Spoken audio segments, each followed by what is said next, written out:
अस्सलामुअलैकुम नाज़रीन, इमरान याकूब खान साहब और जफ़र हिलाली साहब के साथ मैं हूं Samina Pasha. Program view point में आपको खुशामदीद कहती हूं।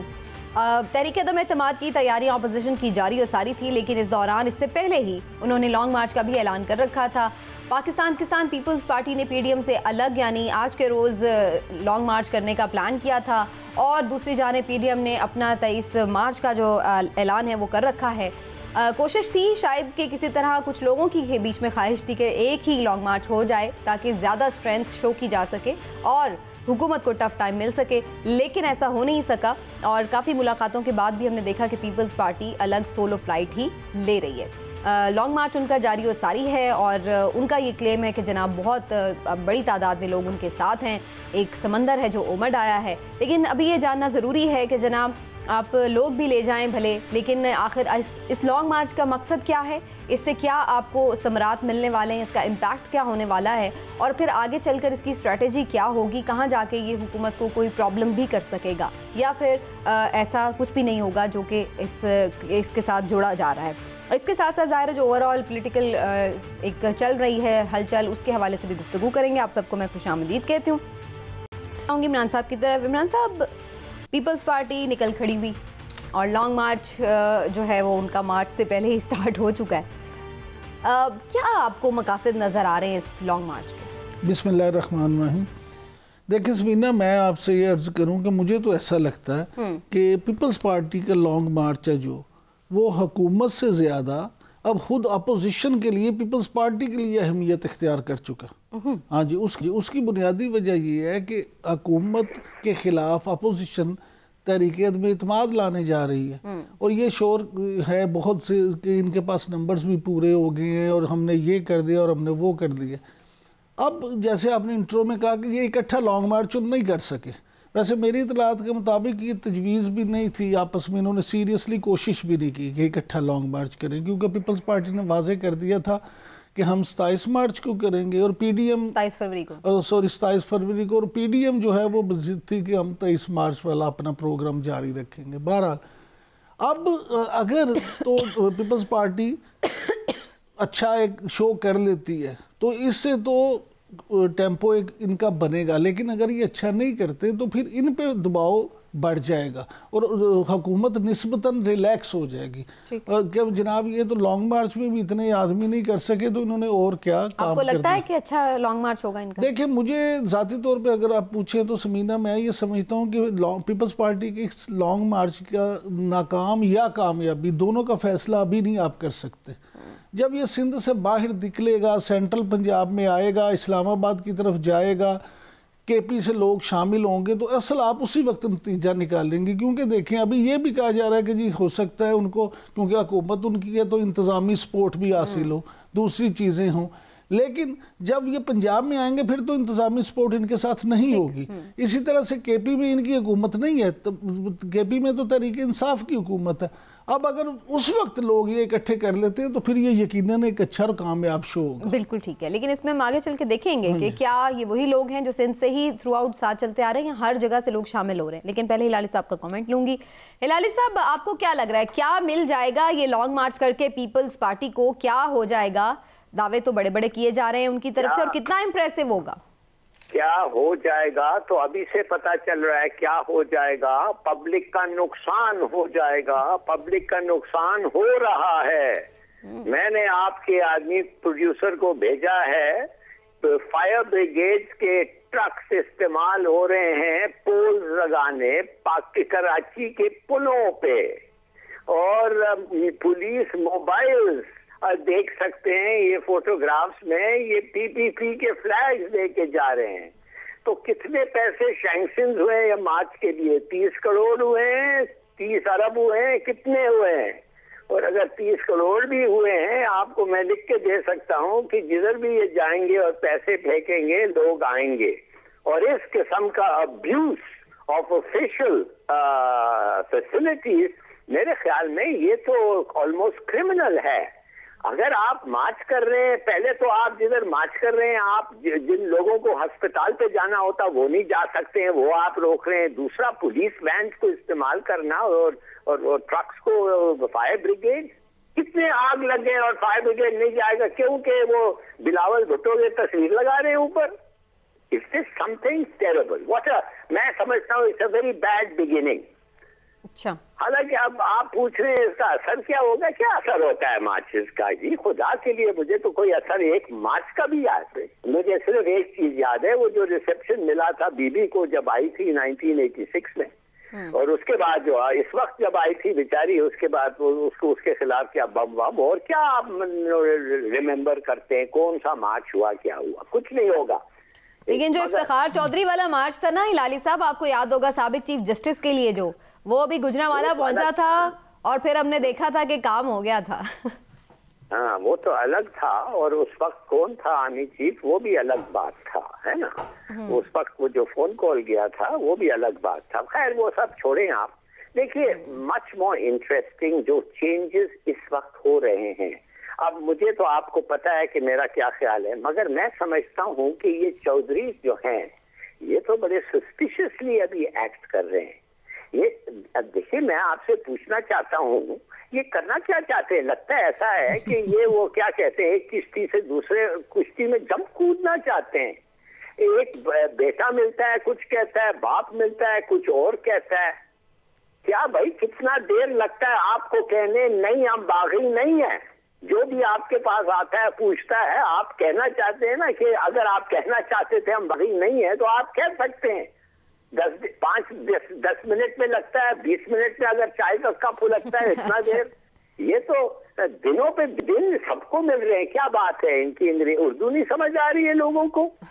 और दूसरी बात ये है, इन्होंने बड़ा ऑपोजिशन को एक चीज तो मैं जरूर कहूंगा, हमारे जो बेचारे कौम है अनपढ़ लोग खास तौर के, उनको तो वो समझा दिया है कि महंगाई ये सब इमरान खान का कसूर है। और कुछ लोग कहते हैं नहीं उसका कसूर नहीं है, मगर वो करप्ट नहीं है, मगर इनकॉम्पिटेंट ना आयल है, इसलिए ये महंगाई हो रही है। तो इन दो बहाने में वो तो पूरा ब्लेम इस पे डाल रहे हैं। हालांकि सबको पता है कि महंगाई जो है it is an international phenomena, और अगर भी ये बहुत ही कॉम्पिटेंट होते, लायक होते, तो 3-4% शायद कम हो जाता। वो 3-4% से इनका काम नहीं बन रहा। तीसरी बात ये है कि हमारे कोर्ट्स जो हैं, आज तक तो उन्होंने कोई करप्ट पॉलिटिशियन जो ज्यादातर हैं उनको एक को नहीं पकड़ा है। ओपन एंड शट केसेस को वो भी खत्म हो जाते हैं। चलिए वो छोड़े ओपन एंड शट केसेस, वो कहते हैं एविडेंस हमारा काम है, तुम कौन होते हो कहने, चलिए मान गया। मगर ये तो कोई नहीं कहता ना कि रिकॉर्ड 16 जगह 16 मौके पे रिकॉर्ड डिस्ट्रॉय हो गए, जल गए, आग लग गई है। क्या भाई पहले दफे लगी, दूसरे दफे लगी एक्सीडेंट, तीसरे दफे एक्सीडेंट, ठीक है हिलाली साहब, इसका तो कोई ताल्लुक नहीं है इस वक्त जो हम बात कर रहे हैं। लेकिन आपका एतराज है कि कोर्ट जो है वो नहीं करे, वो अपनी जगह एक आपकी अपना एतराज सही हो सकता है। एतराज पे आ रहा हूँ, इससे बड़ा मेरा एतराज ये है कि लगता है ऐसे भी है कि अंपायर जो है उसको बिल्कुल परवाह नहीं है कौन इलेक्ट होता है, ऑनेस्ट आदमी या चोर आदमी कौन होता है, किस किस्म के तरीके से होता है, पैसे, क्रोकरी, ये वो, हॉर्स ट्रेडिंग, किसी को कुछ पता ही नहीं है। अरे इलेक्शन कमीशन को तो छोड़िए। ठीक है लाली साहब, आज आपको सारा कुछ अच्छा नहीं नजर आ रहा, चले कोई बात नहीं। लेकिन एक और बात है जो आप पता नहीं। अच्छा लाली साहब, मैं दोबारा भी आती हूँ आपके पास, अभी खत्म नहीं हो गया शो का टाइम, थोड़ा मौका तो दें, और भी तो बात करने देना। अभी दोबारा आती हूँ आपकी तरफ। इसके बाद मैं चुप हो जाऊंगा। नहीं आपको चुप नहीं हमने रखना, आप तो कभी मौका ले ले मेरे साथ। आप आपकी हिलाली साहब, आपके पास तो मैं अभी दोबारा 2-3 दफा आ जाऊंगी, आप टेंशन नहीं लें। आपकी बात हमारे लिए बड़ी जरूरी है, ऐसी बात नहीं है, लेकिन मैं चाहती हूँ कि साथ साथ बातें कर लेना, वरना फिर बात भूल जाती है। काफ़ी सारी चीज़ें इमरान साहब जो हिलाली साहब ने इसमें बात कर दी है। लॉन्ग मार्च के हवाले से उनका ये ख्याल है कि ये बिल्कुल एक फ्लॉप शो होगा, लेकिन जो रिसोर्सेज हैं वो बड़े वेस्ट किए जा रहे हैं। लेकिन साथ ही साथ वो ये बात कर रहे हैं, आपको लगता है वैसे ये फ्लॉप शो होगा? पहले मुझे ये बताएं कि मान लिया कि जब लॉन्ग मार्च होता है या कोई मार्च होता है तो लोगों को तकलीफ होती है, तो जो पीटीआई मार्च करती है या वो करती है उससे नहीं लोगों को तकलीफ होती है। सब सियासी जमातें जब सुन लेना, अब जब तमाम सियासी जमातें जो करती है तो उससे से अवाम तो उससे डिस्टर्ब होते हैं, इससे तो बिल्कुल इनकार नहीं किया जा सकता। दूसरी बात ये है कि हिलाली साहब जिस तस्वीर का जिक्र कर रहे थे कि सोशल मीडिया की किसी तस्वीर पे हम ऐसा सच यकीन कर नहीं सकते, ज़रूर रिसोर्सेज इस्तेमाल होते होंगे, मैं नहीं कह रहा कि हुकूमत ने नहीं किए होंगे, लेकिन सोशल मीडिया पे आपको पता है कि बहुत सारी तस्वीरें ऐसी होती है। ये मुझे एक कैबिनेट मिनिस्टर ने भेजा है सर। आप बिल्कुल ठीक है सर, आप ठीक कह रहे हैं, बिल्कुल ऐसी बात है, लेकिन बात नाम भी आपको मैं बता सकता हूं अगर आप चाहते हैं। नहीं लाली साहब, हमें आप पे वैसे ही एतबार है, मैं तो वैसे कह रहा हूं कि जो सोशल मीडिया में ऐसी बहुत सारी चीज़ें आती हैं जिन पे मनोन यकीन नहीं किया जा सकता। दूसरी बात यह कि अभी शाह महमूद कुरैशी साहब का जो हमने चलाया था शॉर्ट, और वो कह रहे थे कि कौम आपका एहतसाब भी चाहती है और एहतसाब भी चाहती है। यकीन करें पूरी कौम, सिर्फ पीपल्स पार्टी का नहीं, तमाम करप्ट लोगों का एहतसाब भी चाहती है और हिसाब भी चाहती है। हम चाहते हैं वो मुस्लिम लीग नून से हो, वो पीपल्स पार्टी से हो, वो पीटीआई से हो, वो जमीयत उलमा इस्लाम से हो, किसी जमात से हो। लेकिन आपने क्या करूं मैं शाह महमूद कुरैशी साहब कि आपने 3.5 पौने 4 साल में ना किसी का हिसाब किया ना एहतसाब किया। आपने भी वही किया जो पिछलों ने किया कि सिर्फ बातें की और उसके बाद हाथ झाड़ के जी आप बेगुनाह बन गए कि जी हम कुछ कर नहीं सके। ऐसी बात नहीं है, बात यह है कि किसी ना किसी को तो कुछ करना पड़ेगा। अब एम्पायर की जो बात लाली साहब कर रहे थे, देखिए एम्पायर क्या करे, एम्पायर का तो ये काम नहीं है कि वो इस तरह के काम करे। एम्पायर अगर एक तरह से बिल्कुल अगर न्यूट्रल है तो ये उसका एक आईनी रोल है, आईनी रोल है, एम्पायर को न्यूट्रल ही होना चाहिए। तो अगर वो न्यूट्रल है तो ये तो हमें चाहिए ना आवाम को कि वोट डालते वक्त हम उस शख्स को वोट डालें जिसको हम वाकई ईमानदार समझते हैं और जो ईमानदार हो। अगर वो पंजाबी की एक मिसाल है कि जैसा मुंह वैसी चपेट, यानी जिस तरह का मुंह होता है वैसा थप्पड़ मारा जाता है। अगर हम खुद करप्ट लोगों को मुंतहिब करते रहेंगे, अगर हम खुद करप्ट लोगों के तलवे चाटते रहेंगे, अगर हम खुद करप्ट लोगों को सरों पे बिठाते रहेंगे तो फिर कोई कुछ नहीं कर सकता। चलिए अब जरा वापस टॉपिक पे आ जाएं। ये मुझे बताएं कि क्या इस मार्च में लोगों की तादाद जो है वो मैटर करेगी? थोड़ी तादाद होगी तो उससे क्या फर्क पड़ेगा? ज्यादा मैंने आपसे कहा कि बिल्कुल मैटर करेगी, लेकिन ये असर उस वक्त, रिजल्ट उस वक्त निकलेगा जब ये सेंट्रल पंजाब और इस्लामाबाद में पहुंचेंगे। सिंध में जितनी भी तादाद हो उसको वो मैटर नहीं करेगी। लेकिन इमरान साहब अगर वहां जाके वो बैठेंगे नहीं, धरना नहीं देंगे, जो कि उनकी अभी तक स्ट्रैटेजी नहीं है, और धरनों की वैसे भी हिमायत कभी भी नहीं की पीपल्स पार्टी ने, तो फिर वो हुकूमत के लिए क्यों प्रॉब्लमेटिक होगा? कुछ लोग आए हैं, आके जलसे करेंगे, तकरीर करेंगे, पहुंचे चले जाएंगे, तो वो प्रॉब्लमेटिक तो नहीं होगा। मेरे से बात समझ लें अच्छी तरह, ये मार्च हुकूमत को हटाने के लिए नहीं है। अच्छा, ये मार्च सिर्फ और सिर्फ अगले इलेक्शन के टेम्पो बनाने के लिए, अच्छा, आवाम को, अपने वोटर को मोबिलाइज करने के लिए, वो पंजाब में अपनी जगह बनाना चाहते हैं। ये मार्च इसलिए वो कर रहे हैं, वो ये शो करना चाहते हैं कि हम एक्टिव हैं, हमारे साथ लोग हैं, वो अपने तमाम वसाइल लगाएंगे इसको कामयाब बनाने के लिए, क्योंकि वो पंजाब में अपनी जगह बनाना चाहते हैं। जी लाली साहब कुछ कमेंट करना चाहे? जी लाली साहब। मैं अभी काफी कमेंट करना चाहता हूँ। पहली बात तो ये है कि कुछ भी इंस्टीट्यूशन हो और या एक प्राइवेट सिटीजन हो, जब वो देख रहा है कि गलत हो रहा है, जो देख रहा है कि स्टेट को नुकसान हो रहा है, देख रहा है कि हमारे नेशन की डैमेज हो रहा है, उसका फर्ज है खड़ा होके चीखना और कहना कि ये हो रहा है। और जो लोग सुनते हैं उनका फर्ज है, कॉन्स्टिट्यूशनली उनका फर्ज है कि इसको ठीक करना, वो नहीं हो रहा है। तीसरी बात मैं आपको ये बताना चाहता हूँ कि हमारे खिलाफ एक साजिश तो शुरू हो गई है। वो साजिश है बाहर की। वो चाहते हैं, हमारे अमेरिकन दोस्त जो हैं वो चाहते हैं, they make no bones about it. और खास तौर जो हमारे जो लोग उधर पनाह ले रहे हैं वो बता रहे हैं कि भाई अमेरिका चाहता है कि इसको निकालो और इसको निकालो। और जब अमेरिका चाहता है एक आदमी को निकालने तो फिर समझिए कि जीसीसी जो है, गल्फ कोऑपरेशन काउंसिल, वो भी चाहता है। वो तो एक ऑटोमेटिक फिट हो जाता है ना, जब वो चाहते हैं तो वो चाहता है। अब आप मुझे बताएं, अमेरिका हो गया और जीसीसी कंट्रीज हो गए, क्या आपका ख्याल है इनमें जो प्रेशर आएगा, मैं कहता हूँ एस्टेब्लिशमेंट पे आएगा, वो आसान है? और अफसोस से या खुशी से आप खुश होंगे। मैं कहता हूँ जो भी है, मैं कहता हूँ ये शायद दूसरे मुल्क का तो बिल्कुल उसमें दखल नहीं देना चाहिए, मगर चीन जो है वो कुछ नहीं है, वो नॉट इंटरेस्टेड है। वो कहता है जो आएगा हमारे लिए ठीक है। तो देखिए, मैं पूछना ये चाहता हूँ कि ट्रिपल प्रेशर आ रहा है और हम लोग आस्ते आस्ते यही लोग, वही लोग जो इस वक्त हम उनको निकाले थे और चोर चोर करके निकाले थे, एक चोर को नहीं पकड़ा है, कुछ नहीं किया और वापस पावर उनके हाथ में जा रहा है। It's very sad. मैं समझता हूँ ये मुल्क तबाह हो जाएगा। सॉरी, बस चलें, अल्लाह खैर करे, अल्लाह ना करे मुल्क तबाह हो। लेकिन इमरान साहब, जो हिलाल साहब की ऑब्जर्वेशन है, ज़ाहिर है उनकी अपनी एक पैट्रियाटिज्म है, ज़ाहिर है वो चाहते हैं कि मुल्क के लिए अच्छा हो। लेकिन बहरहाल अगर हम ऑपोजिशन की बात करें तो यहाँ पर सूरत हाल ये कि इनके आपस के मसले मसाइल हल नहीं होते, इनकी आपस में इत्तेफाक राय नहीं होता, जिसकी वजह से लोगों को नज़र ही नहीं आता कि शायद ये कुछ कर पाएँ। लेकिन अब प्राइम मिनिस्टर कौन बनेगा, कैसे होना चाहिए, पावर शेयरिंग फार्मूला क्या होगा, इस पर भी बड़ी क्या सराहियाँ हो रही। फवाद चौधरी साहब ने भी आज एक मशवरा दिया, वो सुन लें, फिर उसके बाद आपसे कमेंट लेंगे।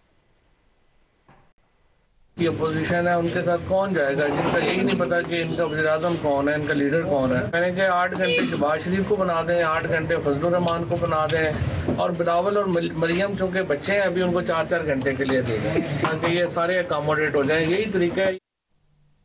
तो काफ़ी लाइट मूड में नज़र आ रहे हैं फवाद चौधरी साहब। ये इतनी ही रिलैक्सेशन आपको नज़र आ रही हुकूमती सफ़ों में, या ये मार्च आ रहा है, दम एतमाद की तैयारी हो रही है, ये सब चीज़ें मिला के कुछ प्रेशर है? जैसे कि हिलाली साहब ने भी कहा राइटली, अमेरिका भी नाराज़ है। आपके ख्याल में अपनी पूरी ईमानदारी से बता दें कि फवाद चौधरी साहब की ये बात सीरियस लेने वाली है? नहीं, ये तो मैं पूछ रही हूँ कि वो इतने ही रिलैक्स हैं जितने वो शो कर रहे हैं। सिर्फ यही तो जाहिर कर रहा है कि वो कितने परेशान है।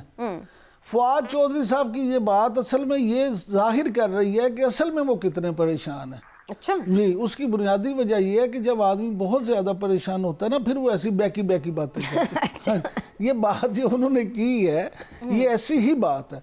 देखें, बात सुने, कोई भी पाकिस्तानी, मैं ये समझता हूँ कि सिवाय को 2-4 होंगे जो गद्दार होंगे, अदरवाइज पाकिस्तान के 23 करोड़ अवाम में से 22 करोड़ 90 लाख ऐसे लोग हैं, इससे भी ज्यादा, बल्कि जो उतने ही मुहिब्बे वतन है जितने हिलाली साहब, मैं या हमारे को फौजी जवान। जाहिर है पाकिस्तान का यही तो अल्लाह के नाम पे ये बना है, और यहाँ रहने वाला हर बंदा, हर पाकिस्तानी इस मुल्क से उतना ही प्यार करता है जितना कोई ज़्यादा से ज़्यादा मुहिब्बे वतन होने का दावेदार करता है। लिहाजा ये सिर्फ कह देना कि फ़लाँ बंदा मुहिब्बे वतन है और फ़लाँ बंदा नहीं है, मैं ज़ाती तौर पर समझता हूँ ऐसी कोई बात नहीं है। अलबत्ता आपको स्ट्रेटजी से इख्तलाफ हो सकता है, आपको तर्ज सियासत से इख्तलाफ हो सकता है, आपको उनके अमल से इख्तलाफ हो सकता है।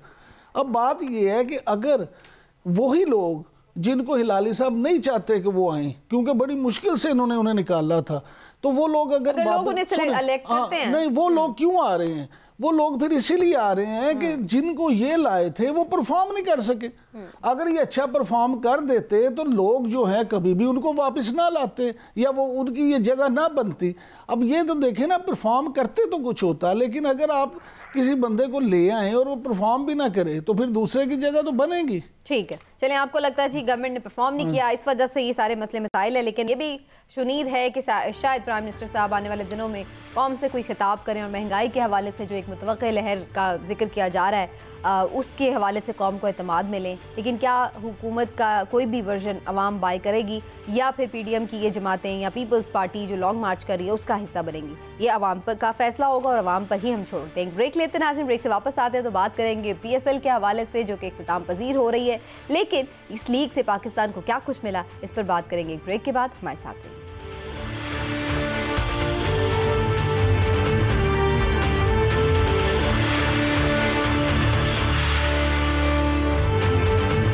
वेलकम बैक जी, और अब ज़रा बात हो जाए हम सब के फेवरेट टॉपिक यानी क्रिकेट के हवाले से, और ख़ास तौर पे गुफ्तगू करेंगे PSL की, जो कि आज इख्तिताम पजीर हो रहा है। फाइनल मैच जारी है, और उसके बाद यकीनी तौर पर हम देखेंगे कि ट्रॉफ़ी एक टीम के हाथ थमेगी, मुल्तान सुल्तान्स और लाहौर कलंदर्स के दरमियान ये टाकरा। लेकिन जनाब, ओवरऑल अगर हम इस टूर्नामेंट की बात करें, इस लीग की बात करें, तो बड़ी पजीराई इसको दुनिया भर में मिली और बड़ा ज़बरदस्त ओवरऑल एक जोशो खरोश आवाम में भी देखने को मिला है। लेकिन इसके बहुत सारे पॉजिटिव आउटकम्स हैं, क्योंकि हम देख रहे थे कि अरसे से हमारी कौम जो है वो तरसी हुई है कि इंटरनेशनल प्लेयर्स जो हैं वो हमारे मैदानों में उतरे, खेलते नजर आएँ, और अब PSL की बदौलत ऐसा हो रहा है। और फिर दीगर टीमें भी जो हैं एज ए टीम भी वो विजिट कर रही हैं पाकिस्तान को, जैसे कि ऑस्ट्रेलियाई टीम भी अब उसका भी दौरा शुरू हो चुका है। तो जनाब, ऐसी सूरत हाल में PSL का ये इनेकाद, ऑस्ट्रेलिया का दौरा, इसके हवाले से खुसूसी तौर पर इस सेगमेंट में गुफ्तगू करेंगे। और हमारे साथ आज ख़ास तौर पर मौजूद हैं स्टार बैट्समैन सलमान भट्ट साहब। तो उनसे ही बात का आगाज़ करूँगी मैं इस सेगमेंट में। सलमान, मैं तो आपको भी मुबारक दूंगी और सारी कौम को भी कि इतना ज़बरदस्त माशाल्लाह ये इवेंट है और इतना पीसफुली ऑर्गेनाइज भी हुआ और अब इख्तिताम पजीर हो रहा है। ओवरऑल आप क्या समझते हैं, कितना पॉजिटिव है, इतना पीसफुली माशाल्लाह से सब चीज़ें अच्छी मैनेज हो जाएं, ऑर्गेनाइज हो जाएं, और पाकिस्तान की क्रिकेट में, पाकिस्तान में क्रिकेट की जो बहाली है उसके लिए कितना ये पॉजिटिव है? सबसे पहले तो जी, जैसे आपने कहा, सबको, पूरी पाकिस्तानी कौम को बहुत मुबारक। The way it has been organised has been simply brilliant. और आई थिंक कि PCB को और जितने भी हमारे सिक्योरिटी के इदारे हैं, जो लोग इसके साथ डिफरेंट कैपेसिटी में अटैच्ड है, उन सबका ये एक हाई क्लास परफॉर्मेंस है। इसको स्मूथली लेके चलना। बीच में ओमिक्रॉन ने भी सर उठाया था, जो आपके डॉक्टर्स के पैनल और वो वाली टीम्स हैं वो भी बहुत मुबारकबाद की मुस्तहिक है। हमने कोई इतनी मेजर प्रॉब्लम्स नहीं देखी। और उसके अलावा डेफिनेटली ये जो फुटफॉल है लोगों का ग्राउंड में, इतने अरसे बाद हमने कैपेसिटी क्राउड देखा है, स्टेडियम भरे हुए देखे हैं, ये बड़ी ब्लेसिंग है। और साथ साथ जैसे न्यूजीलैंड वापस गई, इंग्लैंड नहीं आई पिछले साल, तो वो जो एक डिफरेंट परसेप्शन के इश्यूज थे पाकिस्तान के, वो ऑस्ट्रेलिया के आने से और इस PSL के आने से वो बहुत हद तक पॉजिटिव साइड पे चलेंगे। इस PSL के अंदर कुछ 20+ तो सिर्फ इंग्लैंड के प्लेयर्स आके खेले। तो जो टीम नहीं आई थी, तो सबसे ज़्यादा प्लेयर्स उसके इधर आके इस PSL में खेले हैं। और अभी एलेक्स हेल्स वापस जाके फिर वापस आए हैं Pakistan. So that shows you कि लोगों का ट्रस्ट है हमारे इदारों में, हमारे इंतजामात में। People are happy with it. तो अब आपको क्या लग रहा है, ये जो PSL है ख़त्म तो हो रहा है, लेकिन हमेशा हम कहते हैं कि इसमें से कुछ ना कुछ हमें नए प्लेयर्स मिलते हैं, कुछ ना कुछ हमें नए लोग मिलते हैं जो कि ज़बरदस्त होते हैं।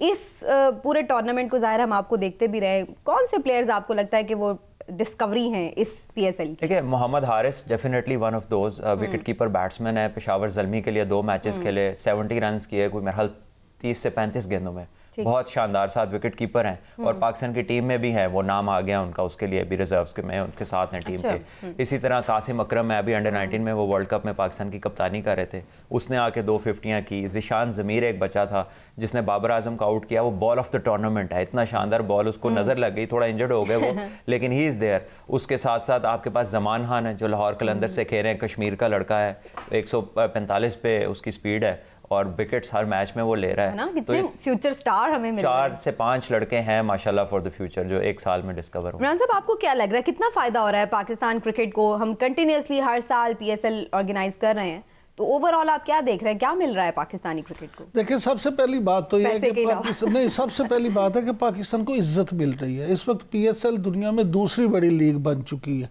और हर मुल्क का खिलाड़ी, आप यकीन करें कि इस लीग में आके खेलना चाहता है। कोई ऐसा मुल्क नहीं है जहाँ क्रिकेट हो रहा और उसके खिलाड़ी यहाँ ना आना चाहें।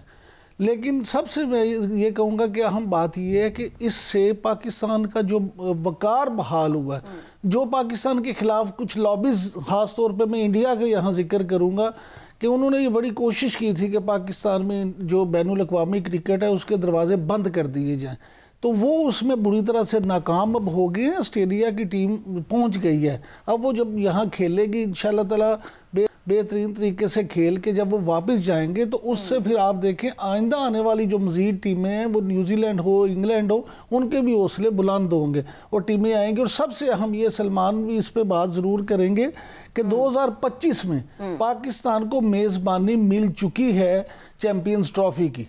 अब अगर इंटरनेशनल टीम्स आएंगी तो हम वो इवेंट करवाने के काबिल होंगे। अगर खुदा ना खास्ता टीम्स ही ना आई तो फिर वो इवेंट कैसे होगा? लिहाजा मैं यहाँ कहता हूँ कि इदारे जिन्होंने ये सब करवाया, और ख़ास तौर पे नजम सेठी भी इस बात के मुबारकबाद के मुस्तहिक हैं कि PSL जिन्होंने शुरू की और जो लोग भी इसमें शामिल थे, सबको क्रेडिट देना बड़ा ज़रूरी है कि ये एक ऐसा इवेंट पाकिस्तान की क्रिकेट में शुरू किया गया है कि जिससे इंशाल्लाह ताला ना सिर्फ पाकिस्तान का नाम रोशन होगा, बल्कि आप देखेंगे कि चंद सालों बाद हमारे पास इतने इमर्जिंग क्रिकेटर होंगे कि हमें सिलेक्शन में मुश्किल होगी कि किसको रखें और किसको निकालें। अब इन्होंने मोहम्मद हारिस की बात की, वो विकेट कीपर बैट्समैन तो है, लेकिन कैच ऑफ द टूर्नामेंट भी उसने की। अगर आपको याद हो कि उसने किस तरह से वो कैच किया है, ने छोड़ा था। हाँ जी, तो वो कैच तो कैच ऑफ द टूर्नामेंट है। तो ये लड़के जो हैं ये बड़े जो हैं आगे जाएंगे। वैसे भी इन लड़कों को भी ज़ाहिर है इंटरनेशनल प्लेयर्स के साथ खेलने का एक एक्सपोजर मिलता है, तो ऑब्वियसली उनके लिए भी बड़ा ये एक्साइटिंग होता है कि वो खुद परफॉर्म करें इतने बड़े बड़े स्टार्स के दरमियान और फिर अपनी जगह बना सकें। हिलाली साहब से भी मैं थोड़ी ज़रूर बात करूंगी इस हवाले से। ऐसे हिलाली साहब, क्रिकेट तो वैसे एक ऐसा इशू है, ऐसा मौजू है हमारे पाकिस्तान में कि जिसके सभी एक्सपर्ट होते हैं, और ख़ासतौर पर जब हम मैच देख रहे होते हैं तो हम इतने एक्साइटेड ऐसे होते हैं कि जैसे हमें ज़्यादा अच्छे से खेलना आता है। लेकिन आपको क्या लग रहा है ओवरऑल एक हमारी अपनी लीग है, इसका इतना ज़बरदस्त सा इनेकाद होना कितना पाकिस्तान की क्रिकेट के लिए ये बेहतर है, अच्छा है, और आगे आप क्या देख रहे हैं फ्यूचर इसका? इंडिया को भी बुलाएं क्या इसमें? फ्यूचर तो बड़ा ब्राइट है, मगर मैं दो ऑब्जर्वेशंस कहना चाहता हूँ। एक तो मैं एक बताना चाहता हूँ आप लोगों को कि अंग्रेजी में एक एक्सप्रेशन है जो कहते हैं दैट्स नॉट क्रिकेट। जब कोई आपको कहे दैट्स नॉट क्रिकेट, उसका मतलब ये है कि जो आपने काम किया है उसमें कुछ ट्रिकरी है। तो जब एक्सप्रेशन कोई कहता है दैट्स नॉट क्रिकेट, उसका मतलब नहीं है तुमने कोई गलत काम किया है, तुमने कोई बुरा काम किया है और सस्ता काम किया है। तो जब से ये हिंदुस्तानी आ गए हैं और आरएसएस के लोग ये बन गए हैं इंडियन क्रिकेट के सरबराह, उस वक्त से आप देख रहे हैं जैसे वो खत आया था ऑस्ट्रेलिया के बाद, जो कुछ लोगों ने वो पैनिक करके वो वापस चले गए थे, दैट इज नॉट क्रिकेट। उस किस्म की हरकत को कह सकते हैं दैट्स नॉट क्रिकेट, मगर इंडियंस नहीं पहचानते हैं, इसलिए वो आरएसएस टेक ओवर तो हो गया है। दूसरी बात मैं सलमान भट्ट से पूछना चाहता हूँ, भट्ट साहब आप मुझे मेहरबानी से बताएं कि 5 दिन का एक टेस्ट मैच होता है, 50 ओवर का एक और टेस्ट मैच होता है और 20 ओवर का तीसरा किस्म का टेस्ट मैच हो रहा है, और सुना अब 10 ओवर का भी होने लगा है कुछ। मैं आपसे जानना चाहता हूँ ये एक टीम से तो फिर नहीं चल सकता ना। आपको जो चाहिए 5 दिन के टेस्ट मैच पे, आपको तो एक ऐसा आदमी चाहिए जो रन ना बनाए, वो उधर ही टिके रहे। मगर 50 ओवर में वो 3-4 बॉल खेलने के बाद उसको हिट करना जरूरी है। चेंजेस हिलाल साहब टीम में, बिल्कुल आप सही कह रहे हैं, होती भी है। 20 ओवर के मैच में तो वो पहले बॉल से ही आपको वो गिल्ली डंडा शुरू हो जाता है। तो बताएं आप कैसे कर रहे हैं ये? देखिए, it's a good question, specially उस ऑडियंस के लिए जिसको इससे इतना ज़्यादा जिनका तारुफ नहीं है। सो आई थिंक ये स्पेशलिस्ट की गेम है और इसमें लोग स्पेशलाइज करते हैं। 5 डे क्रिकेट हो, 1 डे क्रिकेट हो, T20 हो, T10 हो, डेफिनेटली इसमें माइंडसेट चेंज होता है। लेकिन जो वर्ल्ड क्लास क्रिकेटर्स हैं, the reason why they are world class is because उनकी अडेप्टेबिलिटी बड़ी शानदार होती है। वो जिस गेम में जाते हैं वो उसको अडेप्ट कर लेते हैं। So the highest possibility of a player to be suitable for all formats is के वो शानदार टेस्ट प्लेयर हो, क्योंकि जो 5 दिन की क्रिकेट है उसमें ये सारे मौके आते हैं। 10 ओवर वाला स्ट्रिप भी आता है, 20 ओवर वाला भी आता है, 50 ओवर वाला भी आता है। उसके बॉलर को हर सेशन में अपनी लेंथ बदलने का आर्ट आता है, बिकॉज जब सनलाइट लगती है, सुबह मॉइस्चर होता है, शाम को रिवर्स होता है ball, old ball, new ball, तो हर फेज से वो गुजरता है। तो जिस मुल्क का फर्स्ट क्लास का जो सिस्टम है, जिसे हम 4 दिन का मैच कहते हैं, पाकिस्तान में उसको कायद-ए-आज़म ट्रॉफी बोलते हैं, वो जिस मुल्क का स्ट्रॉन्ग है उनके पास क्रिकेटर्स के अंबार है। और जिस मुल्क की जो इंटरेस्ट है यूथ का, वो सिर्फ छोटे फॉर्मेट्स में जा रहा है, लाइक इंग्लैंड, वो सफ़र कर रहे हैं टेस्ट क्रिकेट। अभी इंग्लैंड ने ऑस्ट्रेलिया में एशेज़ खेली, 14 दिन का क्वारंटीन किया और अगले 12 दिन में वो सारी सीरीज़ ही आ गई, यानी कि टोटल 12 दिन प्ले नहीं हुआ जो 30 दिन होना था। So England is suffering because too many youngsters are looking to play only league cricket.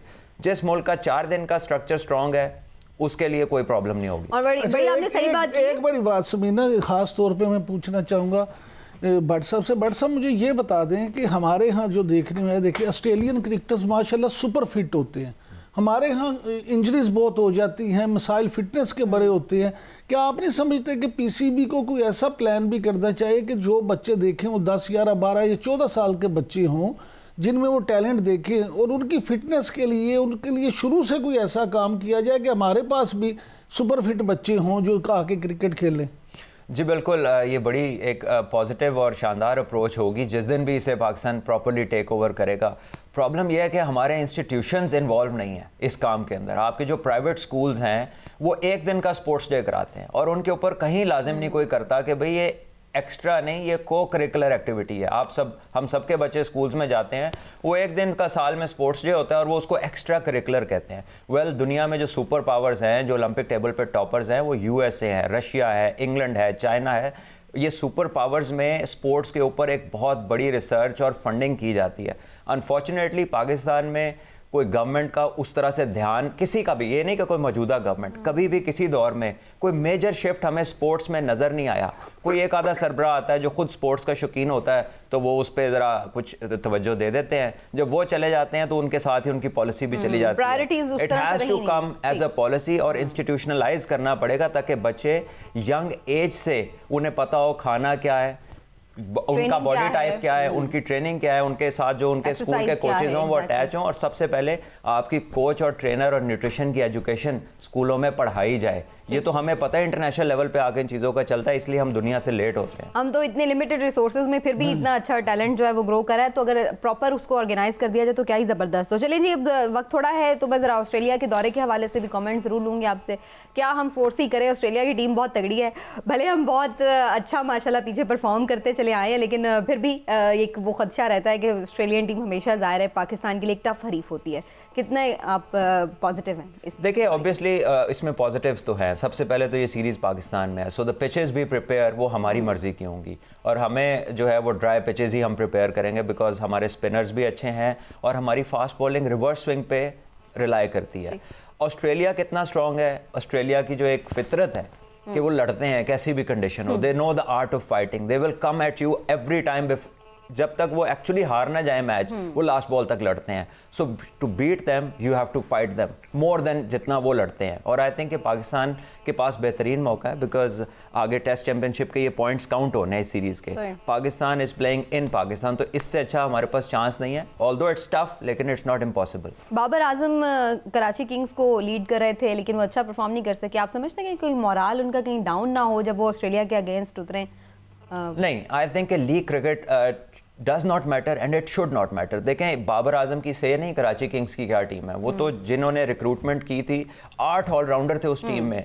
दुनिया में कोई टीम वो सक्सेसफुल नहीं हो सकती जिसकी 11 में 6-7 ऑलराउंडर खेल रहे हो, कि ना वो पूरे बैट्समैन हो ना वो पूरे बॉलर हो। तो bits and pieces don't win you tournaments. तो कराची का सिलेक्शन इश्यूज थे। बाबर तो खुद एक हफ्ता पहले उनका कप्तान बना, तो उसे क्या पता कि टीम क्या है, तो वहां पर उसको लिंक नहीं कर सकते। बाबर के पास रिजवान होगा, शाहीन होगा, सारे टॉप क्लास प्लेयर्स होंगे। चाहिए पाकिस्तान के अगेंस्ट ऑस्ट्रेलिया। सलमान साहब ये बताएं जल्दी से कि आपको फास्ट विकेट चाहिए कि किस किस्म का विकेट आप प्रिपेयर करेंगे? स्पिनर्स तो हमारे पास कुछ खास हैं कि फास्ट विकेट होगा?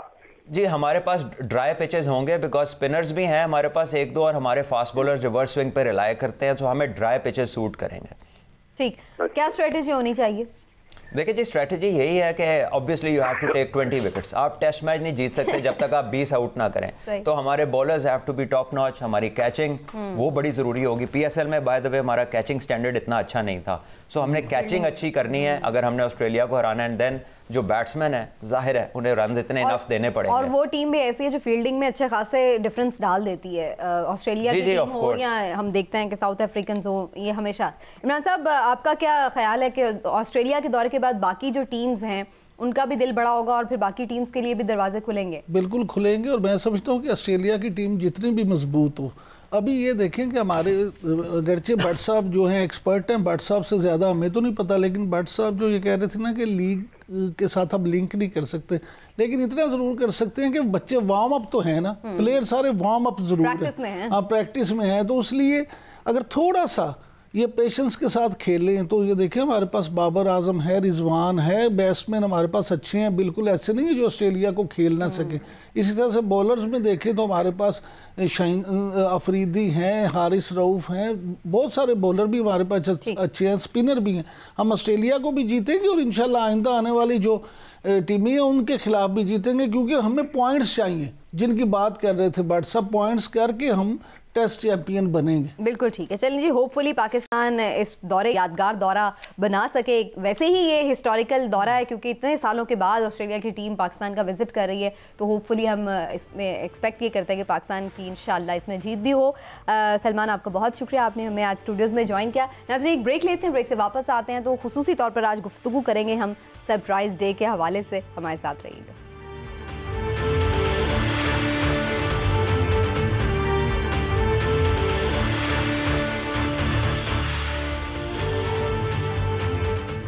आज सरप्राइज डे भी है और बल्कि अगर ये कहा जाए कि फैंटास्टिक टी डे है तो ये भी गलत ना होगा।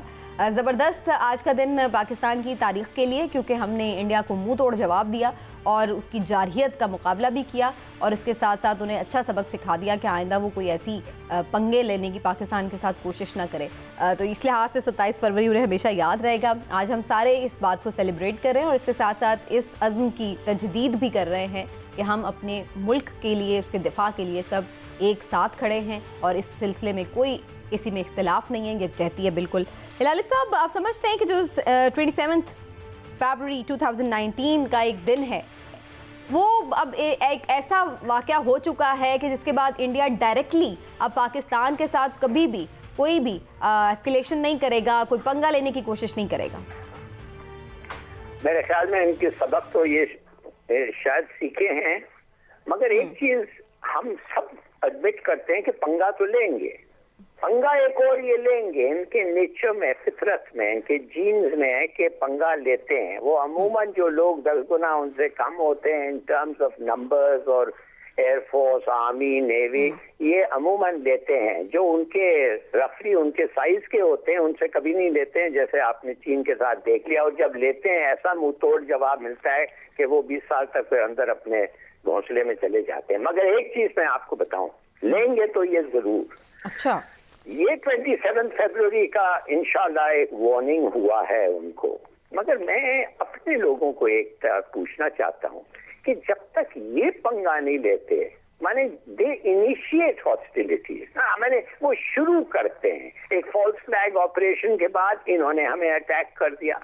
अब अगला दफे जब ये होगा, क्यों ऐसा ये नहीं हो सकता है कि हम पहले इनको मारें, हम पंगा लें? फॉल्स फ्लैग ऑपरेशन होता है तो हमें पता है ये फॉल्स फ्लैग है। अगर हमें नहीं पता, किसको पता है? हमें तो इंडियन से भी ज्यादा पता होगा कि ये फॉल्स फ्लैग है कि जेन्युइनली हमने किया है। तो अगर ये फॉल्स फ्लैग है, अगर जेन्युइनली हम करते हैं इनके खिलाफ, तो फिर हम तैयार हैं, डजंट मैटर। मगर अगर ये एक फॉल्स फ्लैग होता है, इन लोग अटैक करने के पहले हमें करना चाहिए। नहीं, हम पीसफुल नेशन है ना हिलाली साहब, हम ऐसे बिला वजह नहीं अटैक करते। हम पीसफुल हैं, रिस्पॉन्सिबल हैं।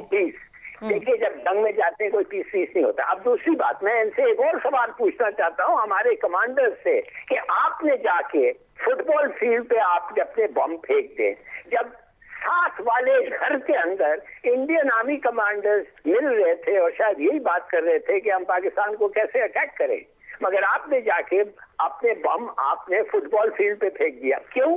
इसलिए कि जब उन्होंने आके आपके तालिब्स को बॉम्ब करने की कोशिश की और पता नहीं उन्होंने क्या क्या बहाने मदरसा को ये करेंगे, उन्होंने सिर्फ एक कौवा और 4-5 पेड़ों को शहीद कर दिया। तो इसलिए हमने सोचा कि कोई जरूरत नहीं है उनका मारना, हम भी बॉम्ब ऐसी जगह फेंकते हैं कि बताते हैं कि हम कर सकते थे मगर हमने नहीं किया। अरे यार, उन्होंने क्यों नहीं मारे वो जो लोग होने थे उधर? इसलिए कि उनकी इंटेलिजेंस बुरा था, इसलिए कि उनका निशान बुरा था। अब हमारा तो निशान, हम तो जानते थे कि वो किधर हैं, तो हमने क्यों नहीं जाके उन पे बम डाला? हम तो केपेबल थे, लेकिन हमने सिर्फ उन्हें एक मैसेज देना था ना, हमने कोई जंग थोड़ी छेड़नी थी लाली साहब। क्या हमने ये तो फिर नूरा कुश्ती हो गया है ना। वो चाहते हैं कि हमें मारे इंटेंशनली, और वो इंटेंशनली ठीक है। चलिए लेट मी टेक इमरान साहब पॉइंट ऑफ व्यू। ठीक है हिलाल साहब, आपका पॉइंट ऑफ व्यू आ गया। इमरान साहब, हिलाल साहब तो बड़े आज एग्रेसिव है, वो कहते हैं छड़ना नहीं किसी ने। मुझे ये बताएं, हिलाली साहब एग्रेसिव कब नहीं होते? हिलाली साहब नौजवान आदमी है ना, इसलिए एग्रेसिव रहते हैं हमेशा। अब बात ये 27 फरवरी एक ऐसा दिन है, पाकिस्तान ने उस दिन में अपने अज़ली दुश्मन इंडिया को दिफाई सतह पर, इंफॉर्मेशन की सतह पर और सफारतकारी की सतह पर, तीनों जगहों पर ना सिर्फ शिकस्त दी बल्कि उसके गुरूर को खाक में मिला दिया। अब मामला ये है कि हिलाली साहब ने जितनी बातें की वो सारी, क्योंकि जज्बात में आके, जज्बात की रो में बैठ के उन्होंने ये बातें की। हमें देखें, मैं समझता हूँ उस वक्त हमारी फ़ौज का बिल्कुल सही फ़ैसला था, हमारी हुकूमत का बिल्कुल ठीक फ़ैसला था, क्योंकि हम तो ये साबित करना चाहते हैं, पूरी दुनिया को ये दिखाना चाहते हैं कि हम एक ज़िम्मेदार नेशन है, हम एक ज़िम्मेदार कौम हैं। और ये देखें कि ये है निशाना जहाँ ये बैठे हैं, ये है उसकी तस्वीर, लेकिन हमने ये यहाँ पे हिट किया है ताकि हम बता दें कि हम कर वो भी सकते थे, लेकिन हमने ज़िम्मेदारी का एहसास किया है। लेकिन तुम्हें ये एहसास दिला दिया कि बच्चों अगर आइंदा करोगे तो फिर हम ये ग्राउंड पे नहीं फेंकेंगे, फिर ये बम सीधा उधर ही आएगा जहां तुम बैठे होगे। ठीक है। दूसरी बात ये कि जो आप ये देखें कि पाकिस्तान एयरफोर्स इंडियन एयरफोर्स से तादाद के मामले में, वसाइल के मामले में कम है, छोटी है, लेकिन जज्बे के मामले में हम उनसे कहीं और ये हमने बार बार साबित किया माशाल्लाह। वक्त खत्म हो गया जी, और वी होप कि हमारे जो इस वक्त पाकिस्तान है वो मजबूत हाथों में, इसलिए हमें कोई परेशानी की बात नहीं है। हम अपनी अफवाज पाकिस्तान के साथ खड़े और हमें उन पर फख्र है। आज के प्रोग्राम से नाज़रीन इतना ही, इंशाल्लाह फिर आपसे मिलेंगे। अपना ख्याल रखिए, अल्लाह हाफ़िज़।